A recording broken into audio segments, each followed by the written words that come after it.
சாத்தியமே கிடையாது.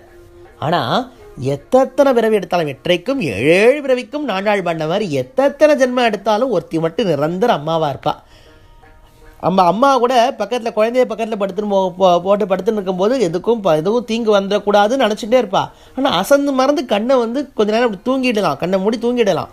ஆனால் அங்கே ஒரு அம்மா இருக்காளே, அவள் கண் கொட்டாமல் மீனாட்சியாக அப்படியே மீன நேத்திரங்களோடு பார்த்துட்டே இருப்பாளாம் குழந்தைய.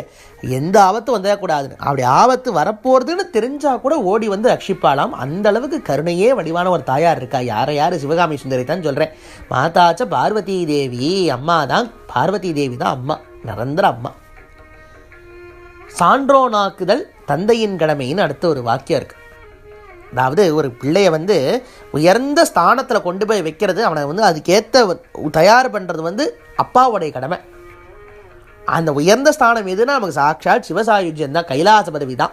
அந்த கைலாச பதவிக்கே நம்மளை தயார் பண்ணுறது யாருன்னா சாட்சாத் பரமேஸ்வரனே தான். அவரே அவருக்காக தயார் பண்ணிக்கிட்டு தான் போச்சு, வேறு யாராலும் தயார் பண்ண முடியாது. அப்போ அந்த அளவுக்கு நிரந்தர அப்பாவாக இருப்பது யாருன்னா சாட்சாத் பரமேஸ்வரன் தான். மாதாச்ச பார்வதி தேவி, பிதா தேவோ மகேஸ்வரக. மூணாவதாக வருது பாருங்கோ, பாந்தவா சிவபக்தாச்ச. சிவபக்தன் யாராக இருந்தாலுமே நமக்கு அவன் பந்துவான். அது பிறக்க போகிற குழந்தையாக இருந்தாலும் சரி, வயத்தில் குழந்தை இருக்குது, அப்பா அம்மா நல்ல தெய்வீகமாக பக்தியோடு இருக்கா, அப்பா வயத்தில் இருக்க குழந்தைக்கு சொல்லித்தரார். சொல்லலாம், வயத்தில் குழந்தை இருக்கும்போதே நல்ல வீட்டில் சத்விஷயங்கள் கேட்கணும். அதுக்கு தான் அந்த சீமந்தோண்டனம்லாம் பண்ணுவா.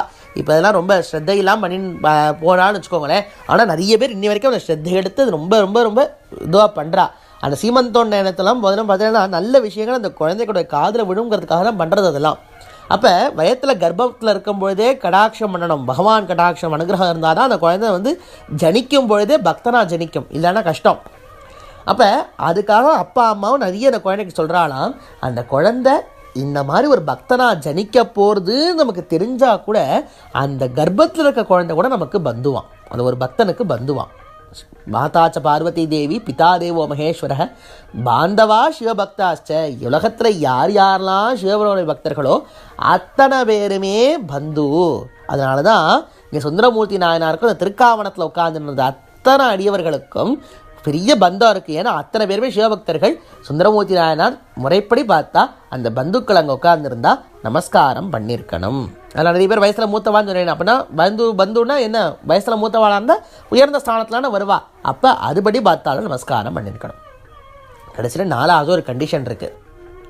என்னென்னா, இந்த இது சொன்னேனோ இல்லையா, வரிசையாக இந்த முதல்ல இந்த வயசில் மூத்தவா, இதில் பண்ணவா, அதுக்கப்புறம் இந்த பந்துக்களாக இருந்தவா, வித்தியில் அதிபதிவாக இருந்தவான்னு, கடைசியில் 4வது பிறருடைய நலனுக்காக ஆசைப்படுறாளான்னு பார்க்கணும்.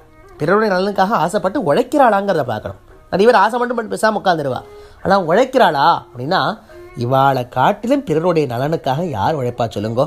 சங்கல்பம் பண்ணிக்கும் பொழுது கூட லோகக்ஷேமார்த்தம் தான் சங்கல்பம் பண்ணிக்கிறது. அதை விட ஒவ்வொரு நாளுமே எத்தனை ஸ்லோகம் சொல்கிறோம்.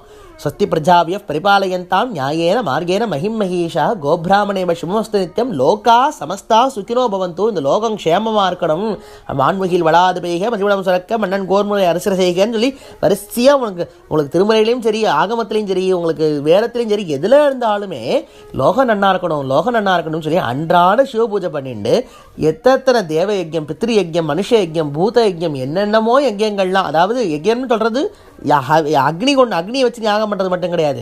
அடியவர்களுக்கு சோறு போடுறது, அன்னதானம் பண்ணுறது, நிறைய பேர் வரவாள் பசின்னு கேட்குறவாளுக்கு கொடுக்கறதுக்கு, அவளுக்கு பொருள் கொடுக்கறது, வழிகாட்டுறது, அவளுக்கு தங்க வைக்கிறதுக்கு இடம் கொடுக்கறது, அவளுக்கு ட்ரெஸ்ஸு கொடுக்கறது, இந்த மாதிரி எத்தனை நன்மைகள், எத்தனை ஒரு சின்ன மரம் நடுறதுலேருந்து ஆரம்பித்து லோக நன்னா இருக்கணும், லோக நன்னா இருக்கணும்னு அனுதினமும் இந்த பக்தர்களை காட்டிலும் அடியவர்களை காட்டிலும் வேறு யார் நினப்பா சொல்லுங்கோ? அப்போ இந்த திருக்காவணத்தில் உட்கார்ந்துருந்த சபையில் உட்கார்ந்துருந்த அத்தனை அடியவர்களுமே இந்த 4 கேட்டகரியிலையும் வரா. வயசுலேயும் பெரியவாளாக இருக்கா, வித்தையிலையும் பெரியவாளாக இருக்கா, அதே சமயத்தில் அவள் பந்துக்களாகவும் இருக்கா.